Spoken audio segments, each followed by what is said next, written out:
जल ही जीवन है। जीवन है तो हम हैं और हम हैं तो ये पूरी हरियाली है। कृषि दर्शन कार्यक्रम में सब किसान मन के जतरू भाई बटले बहुत बहुत जोहार और साथी रुमकी का भी आप सभी को नमस्कार। तो किसान मन हमरे मन कार्यक्रम को और करीला कृषि समाचार से। नमस्कार, कृषि समाचार में आपका स्वागत है। मैं हूं आपके साथ गौतम। आइए देखते हैं आज कृषि समाचार में क्या है खास। झारखंड में शुरू की गई ऑर्किड फूलों की खेती। केजीवीके में किया जा रहा है मशरूम का बीज उत्पादन। एक मुलाकात सफल किसान मृत्युंजय महतो के साथ। और अब समाचार विस्तार से। प्रयोग के तौर पर अभी रांची के नामकुम में 2 एकड़ भूमि में शेडनेट नर्सरी तैयार करके इसकी खेती शुरू कर दी गई है। ऑर्किड फूलों को सुरक्षित रखने के लिए कोल्ड चैम्बर भी बना दिया गया है। नामकुम में इसकी खेती के परिणाम को देखते हुए राज्य के अन्य जिलों में भी ऑर्किड फूलों की व्यापक खेती की योजना तैयार की जाएगी। साथ ही ऑर्किड उत्पादन के लिए किसानों को वैज्ञानिकों द्वारा प्रशिक्षण भी दिया जाएगा। कृषि ग्राम विकास केंद्र ने अपने प्रयोगशाला में मशरूम के बीजों का उत्पादन शुरू किया है। इस उत्पादन का उद्देश्य है कुपोषण से नियंत्रण के लिए पौष्टिक खाद्य के रूप में मशरूम को बढ़ावा देना और इसके जरिए स्वयं सहायता समूह से जुड़ी महिलाओं को रोजगार उपलब्ध कराना। केजीवीके में प्रयोगशाला के माध्यम से ओएस्टर मशरूम के बीजों का उत्पादन किया जा रहा है। इन बीजों को 1 महीने में तैयार कर लिया जाता है। भारत सहित विदेशों में भी जैविक खाद से उपजाए गए अनाजों की मांग बढ़ती जा रही है और किसानों को इसकी कीमत भी अच्छी मिलती है। इस दृष्टिकोण से किसान पूर्ण रूप से जैविक खेती करें तो फायदे में रहेंगे। रासायनिक उर्वरकों के इस्तेमाल से बेशक उपज में बढ़ोतरी होती है, लेकिन मिट्टी की उर्वरता और कृषि उत्पाद पर दुष्प्रभाव पड़ने का भी खतरा रहता है। लेकिन जैविक खाद मिट्टी की नैसर्गिक उर्वरता और उत्पाद की पौष्टिकता एवं गुणवत्ता को बरकरार रखता है। किसान भाइयों, अभी जो है रासायनिक और जैविक के बीच में जो हमारा खेती का द्वंद्व चल रहा है, तो जो भी किसान भाई जैविक खेती में आगे बढ़ना चाहेंगे तो अगले 2 साल 3 साल में उनका भविष्य ज़्यादा ही उज्जवल है, क्योंकि जो है जैविक उत्पाद का मांग बढ़ रहा है।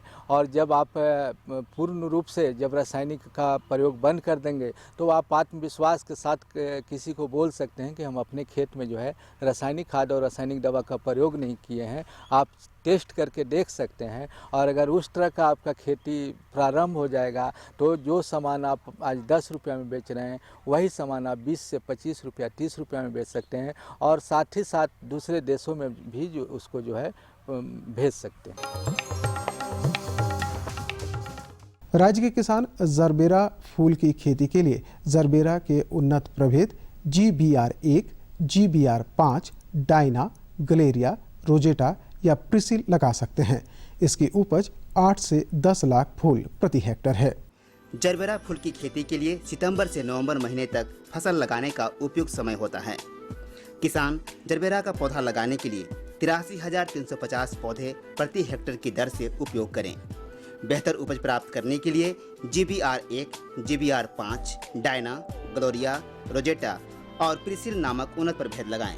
इनकी उत्पादन क्षमता 8 से 10 लाख फूल प्रति हेक्टेयर है। ग्रबर उस कृषि उपकरण का नाम है जिसकी सहायता से किसान छोटी और कम गहरी जड़ों वाली खरपतवारों को निकालने का काम कर सकते हैं। इसकी उपज क्षमता 15 से 18 डिसमिल प्रतिदिन है। आज हम आपकी मुलाकात बुंडू प्रखंड के पारमडी ग्राम निवासी मृत्युंजय महतो से करवाने जा रहे हैं, जो अपने 1 एकड़ खेत में सब्जी फसल सेम की सफल खेती कर रहे हैं। बुंडू पारमडी के मृत्युंजय महतो बहुत ही सोच समझकर फसलों का चुनाव करते हैं, चाहे वो फसल सब्जी की हो या अनाज की। इनके लिए फसल चयन का आधार है मौसम, बाजार की मांग और उपलब्ध संसाधन। यही वजह है कि ये अभी अपने 1 एकड़ खेत के लिए सब्जी फसल सेम की फसल लगाए हुए हैं। हमारे परिवार में 2 आदमी हैं, 50 डिसमिल खेती करते हैं। हम यही खेती से हम लोग परिवार का भरण पोषण चलता है। इसमें हम बहुत खुश हैं। उम्मीद है कि मेरी खेती से 50,000 रुपया मैक्सिमम होगा।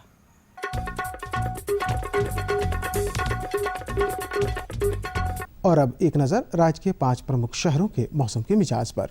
आज राज्य के 5 प्रमुख नगरों के अधिकतम और न्यूनतम तापमान कुछ इस प्रकार दर्ज किए गए।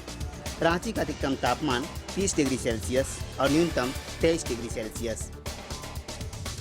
जमशेदपुर का अधिकतम तापमान 34 डिग्री सेल्सियस और न्यूनतम 25 डिग्री सेल्सियस।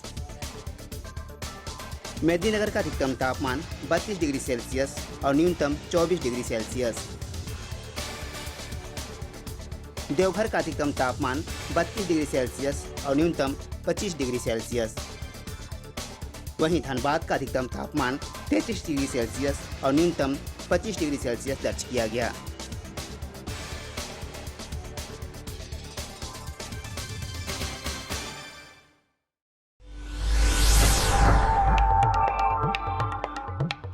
और अब मंडी भाव में आइए नजर डालते हैं अनाजों के भाव पर।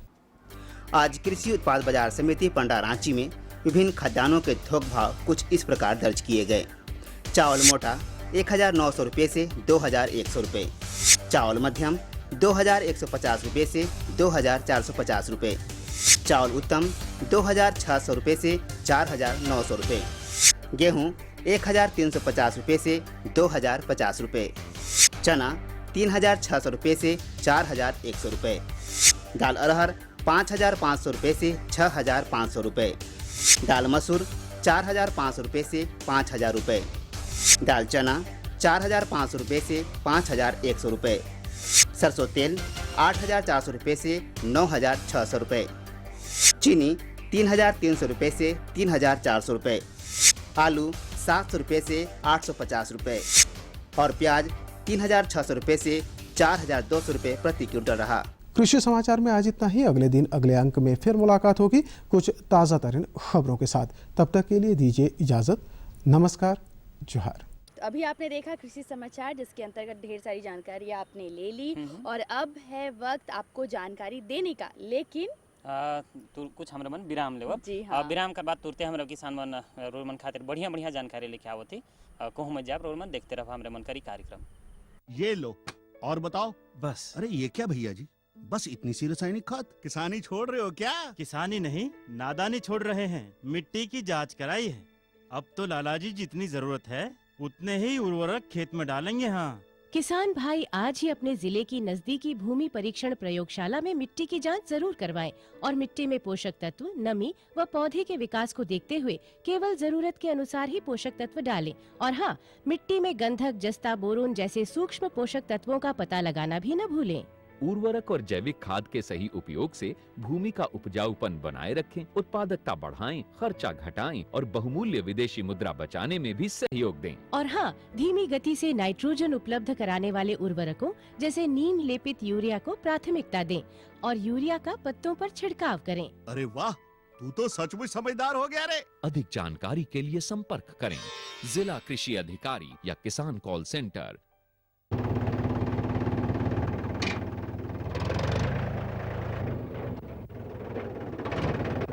अरे हरकू वाह, बीज, कीटनाशक और आज खाद भी।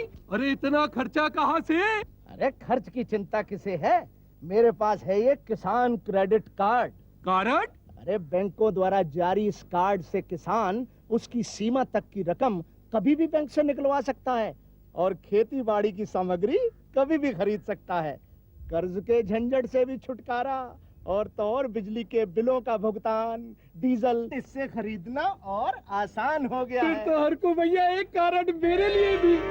किसान क्रेडिट कार्ड के लिए नजदीकी बैंक से संपर्क करें और पाएं ढेर सारे लाभ।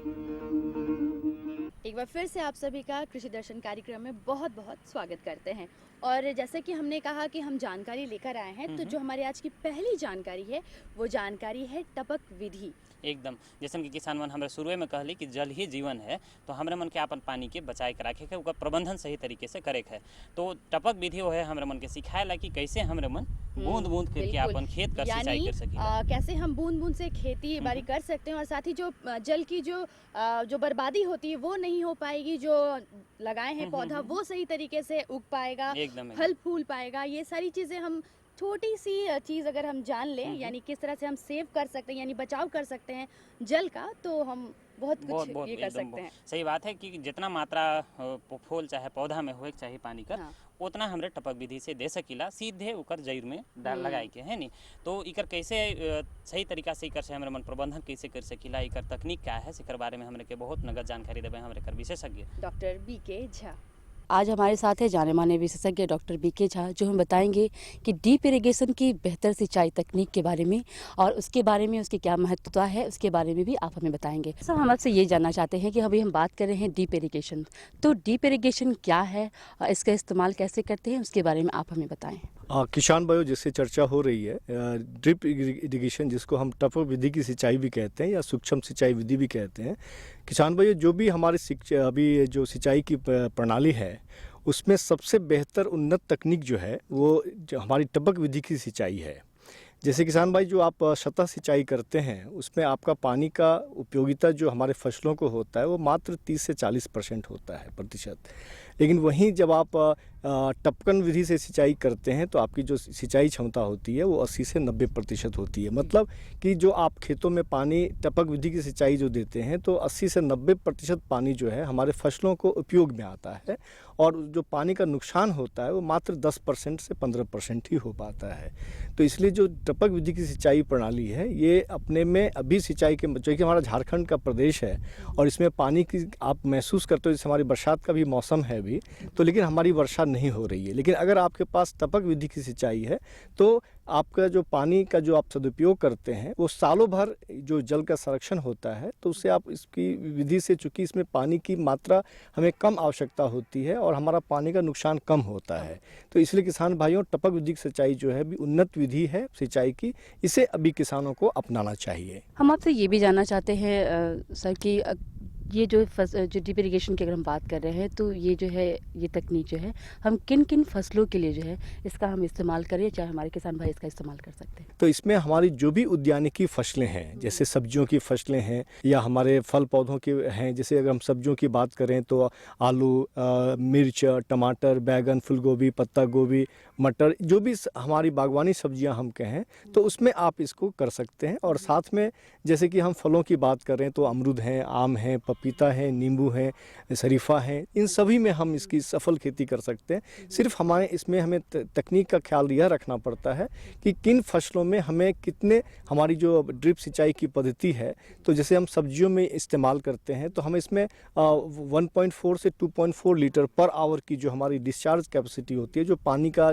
निकासी होती है पर ड्रिपर, हम उसको करते हैं। और जबकि हम फलों में जाते हैं तो उसमें हमारी जो है लीटर डिस्चार्ज जो होती है, जैसे 2 से 4 लीटर पर आवर की जो हमारी डिस्चार्ज कैपेसिटी होती है, तो उसमें हम फलों के केस में हम लोग सब उसको इस्तेमाल करते हैं। तो डॉक्टर साहब, हम आपसे ये भी जानना चाहते हैं कि इसके रख रखाव की भी व्यवस्था हमें ज़रूर रखनी चाहिए, तो वो रख रखाव की क्या व्यवस्था है वो भी आप हमें बता दें। इसमें जैसे कि आप जो जहाँ भी अगर आप टपक विधि की सिंचाई अपनाना चाहते हैं तो एक तो है कि पानी का स्रोत आपके पास होना चाहिए। तो पानी के स्रोत भी जैसे कि या तो आपके पास तालाब का स्रोत हो या कोई नदी का स्रोत हो या ट्यूबवेल हो या कुआं हो, तो इससे आपके क्या है कि आप टपक विधि की सिंचाई को अपना सकते हैं। और साथ में जैसे कि टपक विधि की सिंचाई में ये होती है कि जैसे इसमें आपका एक पाइपलाइन का नेटवर्क सिस्टम होता है, तो पाइपलाइन के नेटवर्क सिस्टम से हम एक पंप से, जहाँ जल का स्रोत है, जैसे कुआं है, तालाब है, कैनाल है, तो वहाँ से आप पानी को लेते हैं और पानी को लेने के बाद अपने खेतों तक पहुँचाते हैं। तो इसमें क्या होता है, इसके क्रम में आपके पास बहुत ऐसे यांत्रिक के इसमें सामान लगे होते हैं, जैसे कि मान के चलिए पंप है तो पंप की कितनी कैपेसिटी होनी चाहिए, फिर आपका वहाँ से ये मेंस के थ्रू पानी आपके खेतों तक आता है, वहाँ से फिर सब मेंस के थ्रू आपके खेतों में आकर के, और फिर उसमें हम जो लैटरल्स कहते हैं तो ये आपके खेतों में बिछ जाता है। तो इसकी पूरे में जो तकनीकी जो ये होती है, कितने आपका मोटर का पंप होना चाहिए और ख़ास करके लीटर का डिस्चार्ज कितनी होनी चाहिए, जो आप ड्रिपर जो लैटरल जो आप इस्तेमाल कर सकते हैं, जो खेतों में आप दोनों तरफ देखते होते हैं, तो उसमें क्या होता है, जैसे हमारा वो पौधे से पौधे जैसे आप लगाते हैं तो वैसे ही एक ड्रिपर के और दूसरे ड्रिपर के बीच में कितनी दूरी होनी चाहिए।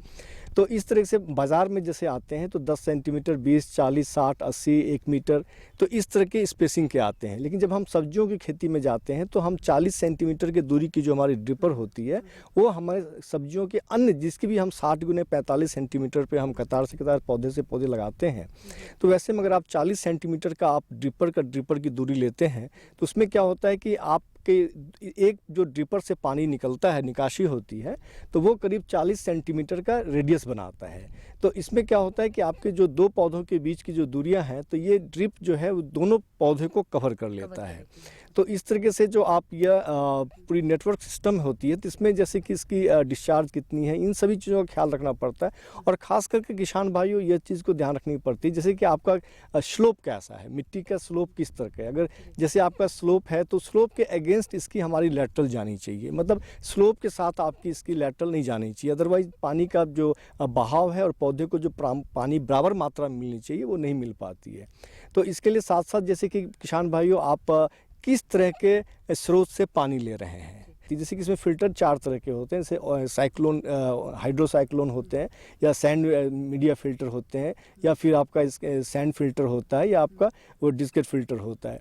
तो कहने का मतलब यह होता है कि आपका जो जैसे कि किस तरह का पानी का स्रोत है उसके हिसाब से, जैसे कि आपके पास जीवाश्म ज़्यादा है, ऑर्गेनिक मैटर उसमें ज़्यादा है, तो उस केस में हम सब क्या करते हैं कि उसमें आपका सैंड मीडिया फ़िल्टर ज़्यादा काम करता है। लेकिन पानी उसमें भी आप ये 4 में मतलब अलग सम्मिश्रण भी आप कर सकते हैं फ़िल्टरों का, ताकि आपके खेतों तक पानी अच्छा आना चाहिए।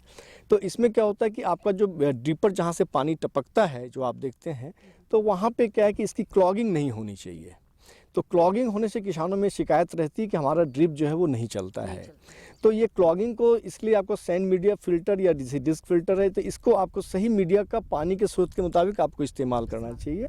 और दूसरी चीज़ें ये हैं कि जैसे कि आप अपने खेतों में भी आप कर सकते हैं कि जैसे कि आपका खेत में ये लैटरल बिछा होता है तो एक छोर में दूसरे छोर में आप देखिए कि पानी का 10% का जो है वो अगर मात्रा अगर अंतर पड़ रहा है तो इसका मतलब यहाँ तक ठीक है, इससे ज़्यादा नहीं होना चाहिए।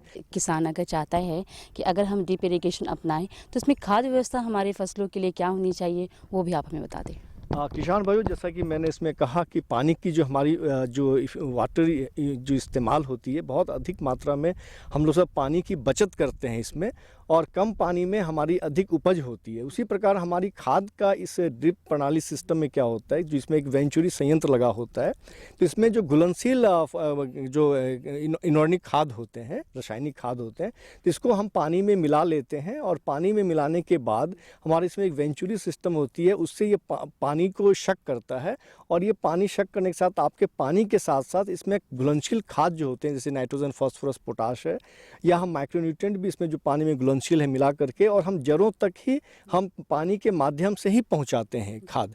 तो इससे क्या होती है कि हमारी खाद की भी जो इस्तेमाल है उसकी प्रतिशत काफ़ी अधिक होती है, और हमारे इसलिए जो हम सब जो टपक विधि की सिंचाई किसान भाई और आप अपनाते हैं तो आपकी उपज लगभग दुगुना आपको प्राप्त होता है अगर जो आप सतही सिंचाई के माध्यम से आप करते हैं। तो इसलिए इसमें ड्रिप में ऐसी सुविधा होती है कि आप पानी के साथ साथ आप पौधों को रासायनिक खाद भी जड़ों तक पहुंचा सकते हैं, ये इसकी खासियत होती है।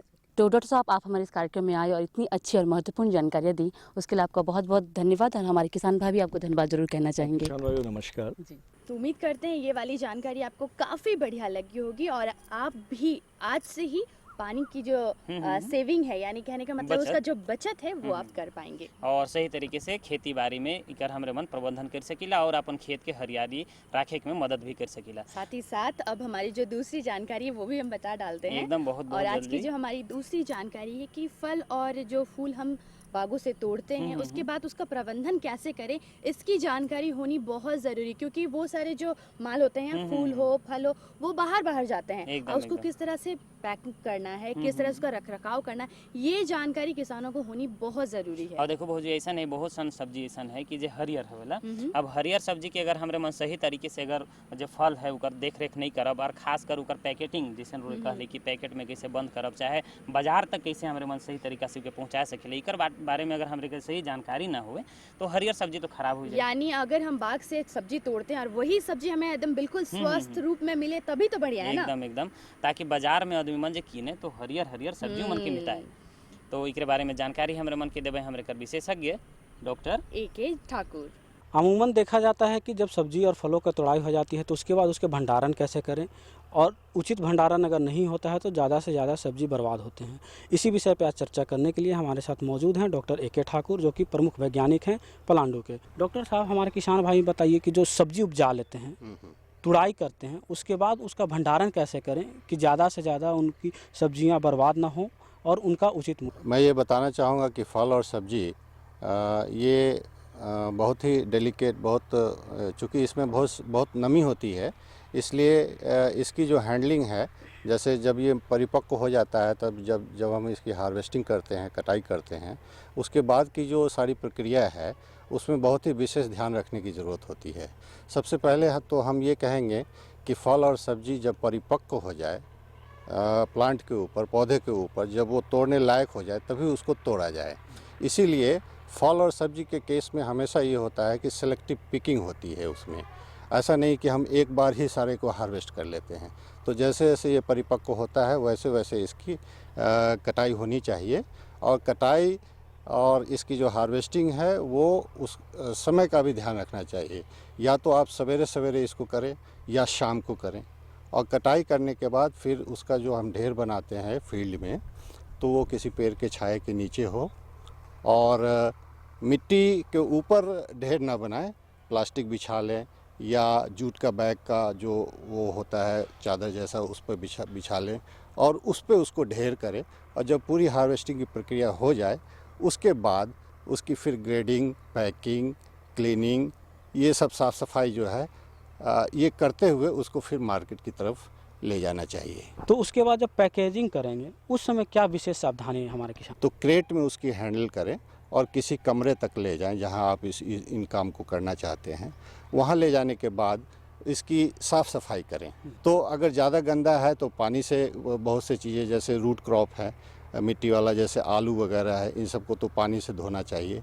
और जो बैगन है या गोभी है, इन सब की साफ़ सफाई कपड़े वगैरह से करनी चाहिए। और ये जब पूरी तरह सूख जाए, अगर हम पानी का इस्तेमाल करते हैं तो उसको सुखा देना चाहिए, पानी उसमें नहीं रहना चाहिए। और उसके बाद उसकी ग्रेडिंग करें डिफरेंट साइज़ के हिसाब से।